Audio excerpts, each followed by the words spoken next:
Balik po tayo sa mga balita. Isinusulong ng mga senatorial candidates ng administrasyon na suspindihin muna pamamahagi ng ayuda ng pamahalaan, lalo na ng mga politiko.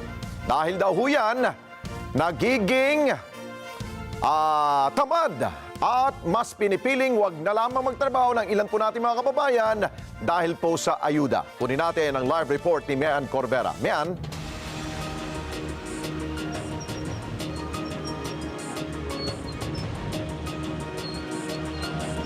Alex, mga taga Camarines Sur nga ngayon ang niligawan ng mga kandidato ng alyansa ng administrasyon.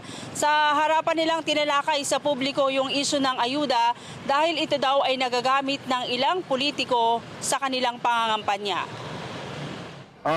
This is related to... Nais ng ilang kandidato ng alyansa ng Bagong Pilipinas ng administrasyon na ipatigil o kaya repasuhin ang lahat ng iba't ibang klase ng ayuda na ipinamimigay lalo na ng mga politiko. Kabilang na dyan ang tupad sa ilalim ng DOLE, Kapos ang Kita Program o AKAP at Assistance to Individuals in Crisis Situation o AICS at iba pang tulong pinansyal. Numero 33 sa balota, Senador Ping Lacson. Pangamba ni Senatoriable Ping Lacson, baka dito na umaasa ang ibang kababayan kaya tinamad ng magtrabaho. Tinukoy ni Lacson ang pagsirit ng bilang ng mga Pinoy na walang trabaho nitong Enero ngayong taon na pumalo na sa mahigit 2 milyon. Baka naman yung sa sobrang pamimigyan ng ayuda, tinamad na yung ating mga kababayan, ayaw na magtrabaho. So we should, I think this is personal opinion ko ito. I-revisit tos, data-driven. Kung sila ang masusunod, dapat ang palakasin at ibigay na ayuda ay ang 4Ps para sa mga pinakamahihirap na kababayan dahil nakabase ito sa mga datos at may batas para dito.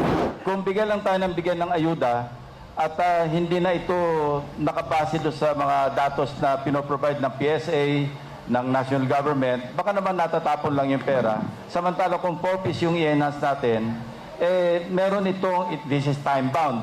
After 7 years, graduate, may papalit na naman pamilya. Merong ina-address yung nutrition, ina-address yung edukasyon, at binibigyan ng trabaho dahil nga nagkakaroon ng opportunity, may mga livelihood. Kaya dapat ng mga politiko iniiwasan pagbanggit yan eh. Dahil nga masama naging epekto na yung sinasabi ni Senator Lacson eh. At saka alam natin hindi maganda ang implementasyon eh. Ganito rin ang posisyon ni House Deputy Majority Leader Erwin Tulfo. Mungkahin niya palakasin at pondohan ang iba't ibang livelihood programs sa ilalim ng Department of Social Welfare and Development. Sa pamamagitan kasi nito, natutulungan ang mga kababayan na maghanap ng trabaho sa halip na umasa sa ayuda. Mas palakihin pa, palawakin pa yung Sustainable Livelihood Program ng DSWD. Ang problema kasi sa SLP, Sustainable Livelihood Program, ito yung para sa mga walang trabaho. Unfortunately, limited lang siya sa mga 5th, 6th class municipalities. Hindi kasi po pwede sa Metro Manila eh. Kaya mahirap ibigay sa mga taga Metro Manila na walang trabaho because nandoon lang siya sa mga 5th, 6th class municipalities. That's what I learned when I was DSW Secretary. Gusto ko nga sana, alisin na yun, yung polisiya na yun, i-open yun para sa lahat.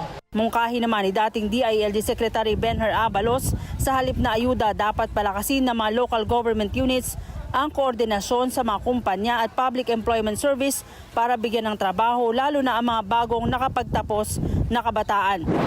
Ang 4Ps hindi habang buhay na pagbibigay ng ayuda yan eh. Tama si Senator Lacson o si Senator Soto kanina, it's institutionalized. May certain level na sabi nga nila, if you give a fish, you only feed him for 1 day. But if you teach him how to fish, you feed him for a lifetime. Samantala, ang mga taga Bicol Region naman ang niligawan ng mga kandidato ng administrasyon ngayong araw. Kaninang umaga nag-motorcade si Senator Bong Revilla Jr. habang nag-ikot naman at kinumusta ni Senator Francis Tolentino ang mga tindera sa public market bago sumabak sa campaign rally sa Pili, Camarines Sur.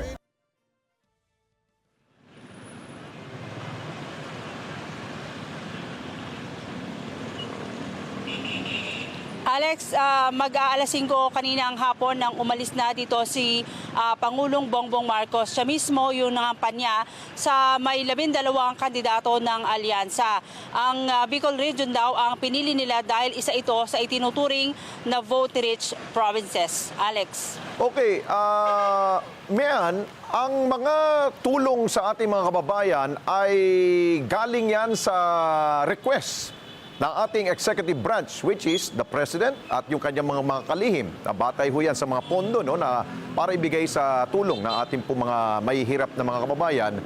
So kung merong advice mula sa pinuno, di ba minsan sinusunod lamang rin ng ilan na ating mga mambabatas. Kaya sila gumagawa ng batas ukol dyan.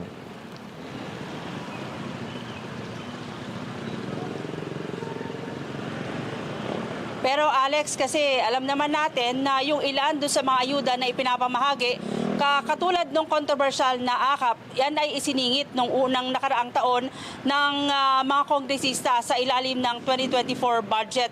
Yan nga yung naging controversial na kinukwestiyon ng mga senador, paanong naisingit doon sa mismong approval na ng budget na hindi dumaan sa BICAM. Okay, sige. Maraming salamat sa iyo, Mian Corbera. Mata natin dyan ho sa Bicol Region. Maraming salamat sa inyo pong pagsubaybay sa Mata ng Agila Primetime. Para malaman ang matatag, matapang at matapat na mga balita, i-follow lamang at mag-subscribe sa AtNet25 TV.